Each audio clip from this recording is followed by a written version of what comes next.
Hi hello friends welcome back to Swami 82 YouTube channel. ಎಲ್ಲರೂ ಹೇಗಿದ್ದೀರಾ? ನಾನು ಇವತ್ತು ನುಗ್ಗೆಕಾಯಿ ಗೊಜ್ಜು ರೆಸಿಪಿ ಜೊತೆ ಬಂದಿದ್ದೀವಿ. ಸೊ ತುಂಬಾ ಈಸಿಯಾಗಿ ಮಾಡ್ಬೋದು. ಹೇಗೆ ಮಾಡ್ಬೋದು ಅಂತ ತೋರಿಸ್ತೀನಿ ಬನ್ನಿ.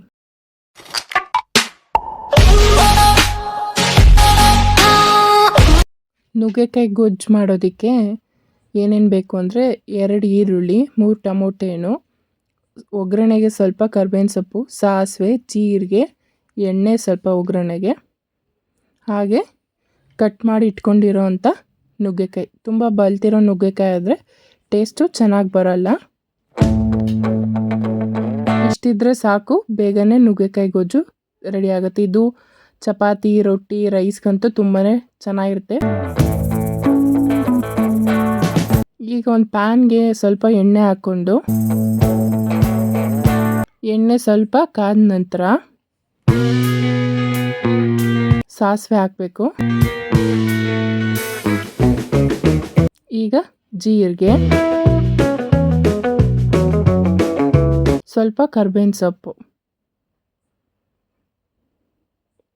ಹಾಕ್ಬಿಟ್ಟು ಸ್ವಲ್ಪ ಫ್ರೈ ಮಾಡಬೇಕು. ಈಗ ಕಟ್ ಮಾಡಿ ತೊಳೆದು ಇಟ್ಕೊಂಡಿರೋಂಥ ನುಗ್ಗೆಕಾಯಿನ ಇದಕ್ಕೆ ಹಾಕ್ಕೊಳ್ಬೇಕು. ನುಗ್ಗೆಕಾಯಿ ಹಾಕ್ಬಿಟ್ಟು ಚೆನ್ನಾಗಿ ಒಂದು 3ರಿಂದ 4 ನಿಮಿಷ ಅದು ನುಗ್ಗೆಕಾಯಿನ ಫ್ರೈ ಮಾಡಬೇಕು.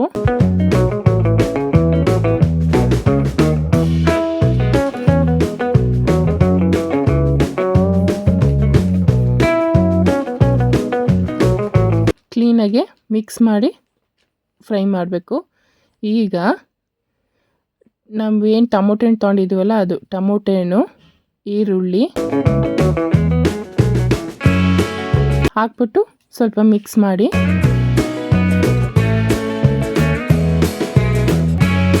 ಇದಕ್ಕೆ ನೀರು ಹಾಕ್ಕೊಳ್ಬೇಕು. ನಾನಿಲ್ಲಿ ಇಷ್ಟಕ್ಕೆ ಅರ್ಧ ಗ್ಲಾಸಷ್ಟು ನೀರು ಹಾಕ್ಕೊಂಡಿದ್ದೀನಿ.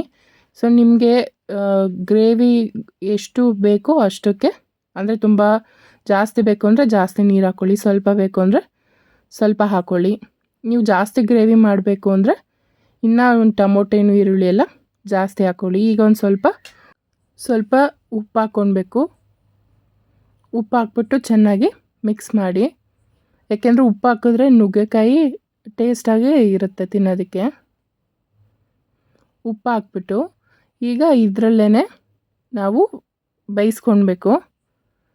ಮೇಲ್ಗಡೆ ಒಂದು ಪ್ಲೇಟ್ ಮುಚ್ಚಿಬಿಟ್ಟು ಅದು ಈರುಳ್ಳಿ, ಟೊಮೊಟೊ ಹಣ್ಣೆಲ್ಲ ಚೆನ್ನಾಗಿ ಅದೇ ನೀರಲ್ಲೇ ಬೇಯಬೇಕು. ಸೊ ಬೇಯಿಸ್ಕೊಳ್ಳೋಣ. ಈಗ ನೋಡಿ, ಈ ಥರ ಹೀಗೆ ಬೆಂದ ನಂತರ ಈ ಥರ ಬೇಯಬೇಕು. ಈಗ ಮಸಾಲ ರೆಡಿ ಮಾಡ್ಕೊಳ್ಳೋಣ. ತುರಿದಿರೋಂಥ ಕಾಯಿಗೆ ಮಾಮೂಲಿ ಮನೇಲಿ ಮಾಡಿರೋಂಥ ಸಾಂಬಾರು ಪೌಡ್ರ್ ಹಾಕ್ಕೊಳ್ತಾ ಇದ್ದೀನಿ ನಾನಿಲ್ಲಿ.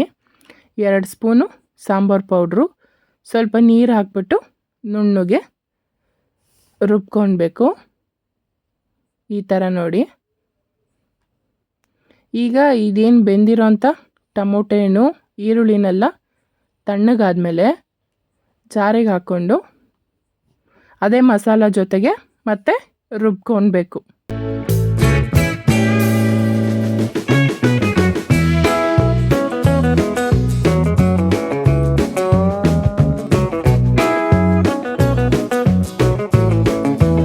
ಇದನ್ನು ನುಣ್ಣಗೆ ರುಬ್ಕೊಬೇಕು, ಮತ್ತು ನೀರೇನೋ ಹಾಕ್ಕೊಳ್ಳೋಂಗಿಲ್ಲ, ಹಂಗೆ ರುಬ್ಕೊಳ್ಬೇಕು. ನೋಡಿ ಈ ಥರ.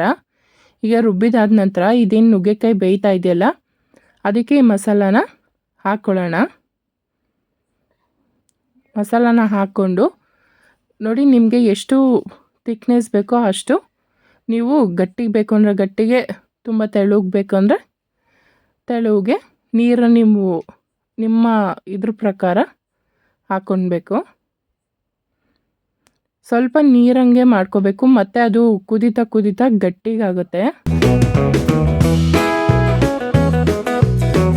ಅದು ನುಗ್ಗೆಕಾಯಿ ಬೇಯ್ತಾ ಗಟ್ಟಿಗಾಗುತ್ತೆ. ಮತ್ತು ಈಗ ಒಂದು ಸ್ವಲ್ಪ ಉಪ್ಪು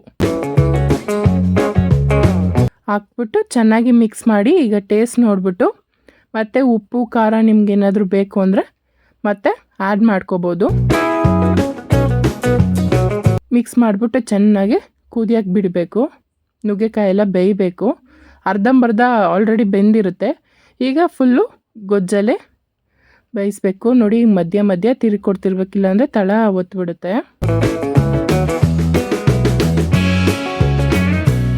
ಚೆನ್ನಾಗಿ ಮಿಕ್ಸ್ ಮಾಡಿ ಮಸಾಲ ಎಲ್ಲ ಕುದ ನಂತರ